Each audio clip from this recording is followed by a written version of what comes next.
Hello everyone, this is Mrs. Cassiola and I am doing the remote learners basically wildflower walk that you are missing in school. So I am bringing it to you live. I am at McMurray. You can see where I am. This probably looks very familiar to you. Okay, and I'm going to hope that I don't get you seasick by any means, but we will start right here. This is Queen Anne's lace.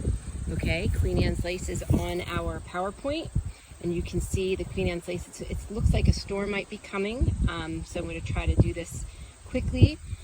You can see there's some Queen Anne's lace that is coming up the hill as the kids come up here. When we bring them up here, maybe tomorrow, Monday, I'm not sure. This is what it looks like. It has a compound leaf.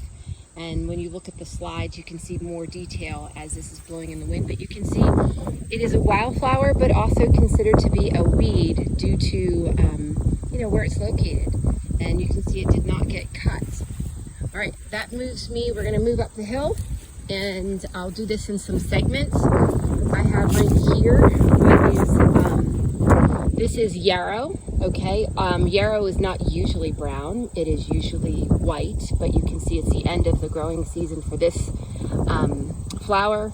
You can see that it has a fern-like leaf, and it has all those flowers at the very top. It is definitely one of the ones that you will find in other colors. Next to it, if the kids were to ask me what this is, I'm going to show you. This is bull thistle. Okay, this is the end of that growing season. I know down by the parking lot there are more that have that are purple on the top. So here are the first three. I'm going to pause this and then I'm going to go to the next. Oh, there's some more yarrow over here. You can see in this section they all look pretty much alike. All right, so I'm going to pause this and I'm going to walk over to where the next one is. Okay, online kids, here is pokeberry, otherwise known as pokeweed. They're considered the same thing, the same flower. Some people call them pokeberry, some people call them pokeweed. You can see that this one has been destroyed just recently. This one didn't look like this the other day by some deer, obviously trying to get some food. It has a simple leaf. When I get up real close, it has a simple leaf and it has some smooth edges. You can see there's some new growth. There's some new berries that are trying to grow because they would typically, you can see that there are some that have the green berries and some that have the purple berries. And this actually flowers white. It flowered quite a while ago, probably maybe April or May. And then it forms the berries. And as you can see, the stem is that purplish color, and the stem is dangerous to eat. It is not something that and same with the berries, do not do this, do not eat it. Even though it might be tempting, it is not good for you and very toxic to your system. Okay, so that is pokeberry. Okay, McMurray, I'm now here at the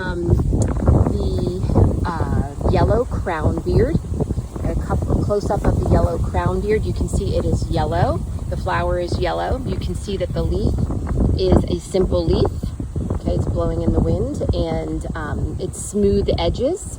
There's lots of them around. You can see that this area has really spread to have the yellow crownbeard. It has been added to our slideshow. It wasn't always in the slideshow that we did because it's not necessarily always common here. Now, moving forward, I'm going to just move to a flower that is out here. I'm going to zoom in on it. That is boneset. Boneset is just blooming right now, which is very rare. It is usually already well in bloom, and usually you can see some of them behind them as well. It's usually well in bloom and usually all over this area. So that is boneset. If you were to go to Peters Lake Park, go down that hill, and on both the right and the left sides, usually around this time, there is a ton of boneset. Again, it has a simple leaf. I'm not going to go in there. I don't know what's in there. I don't want to get any poison ivy, but it has a simple leaf and it does have some toothed edges. Okay, I'm back. I'm now further along the hillside, closer to the parking lot. You can probably hear the AC units cranking in the background. This is ironweed. These are these beautiful purple flowers, okay, that are here. You can see that it has also been eaten by the deer. You can see it's all chomped, and you can see that the leaf, you can take a close look at the leaf. It is a simple leaf and it has a smooth edge. You can see back here in this area, I'm going to zoom out a little bit. If you can see a whole bunch of ironweed. You can see some of that yellow crown beard, and you can also see, I can see some bone set that is just starting to grow. As you also can see, this ironweed gets pretty tall, and there's some more right here as we are taking this walk. Okay, so now I'm back. I'm sure you guys all recognize this parking lot. This is where I will pretty much end our chat, but there are a ton of different flowers to look at, so stay tuned. Here is bull thistle. Obviously you can see the seeds of the bull thistle. Some of them are ready to go. Okay, that's how they spread. You can see the tops of them are purple. Okay, you can see how tall they get. You also can see how the leaves have very jagged edges. The reason for the jagged edges is often because they have adapted to try to be, they don't want to be eaten, and over the years, okay, have adapted to have those jagged edges to not be eaten. As I go down the hill a little bit more, I'm going to start to see, this is teasel. Teasel is different than thistle. Teasel actually does have purple at the top as well. These are not normally brown flowers. They are actually purple, but you can see it's the end of the growing season. They are all dried out, but they have purple petals that are usually in here. You can see very jagged edges. They do have simple leaves down at the bottom. They're all shriveled up right now, but they do have simple edges at the bottom, simple leaves at the bottom. Okay, I'm going to continue down the hill just like the kids would do, so you're not missing anything here. We're going to continue. I'm going to have a flower here that is purple. Okay, this is not on the slideshow.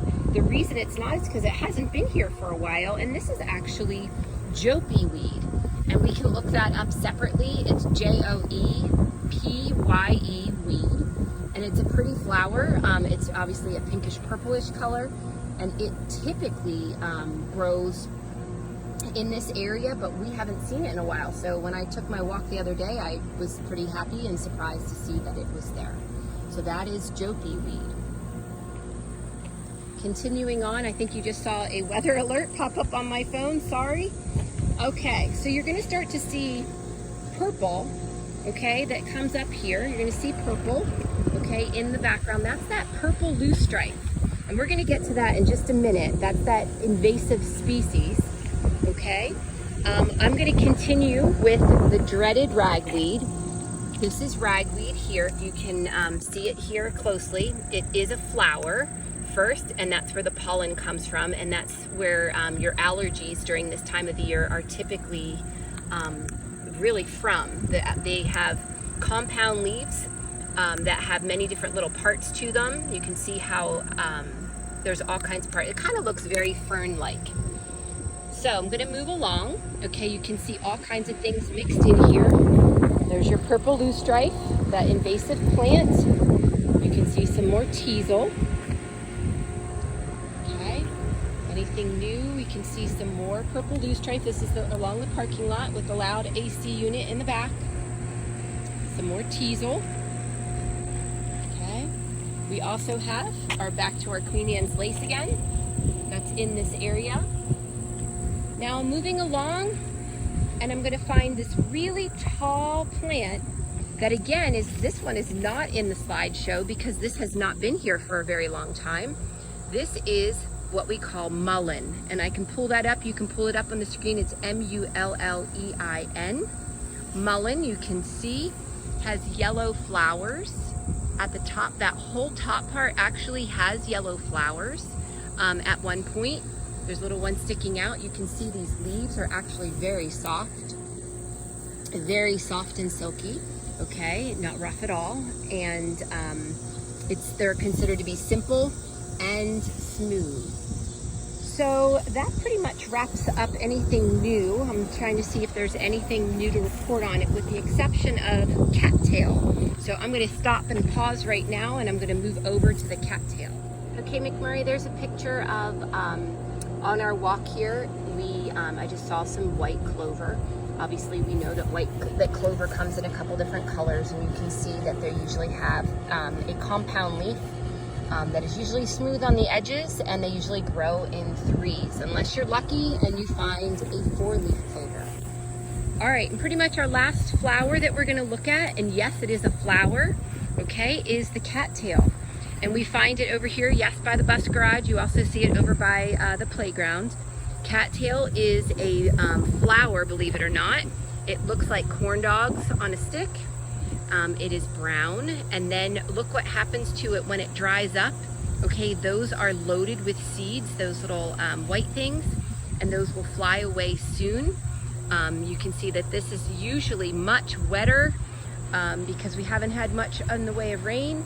Maybe there is a storm coming, I don't know. I've had the thunder alert come up, the thunderstorm alert.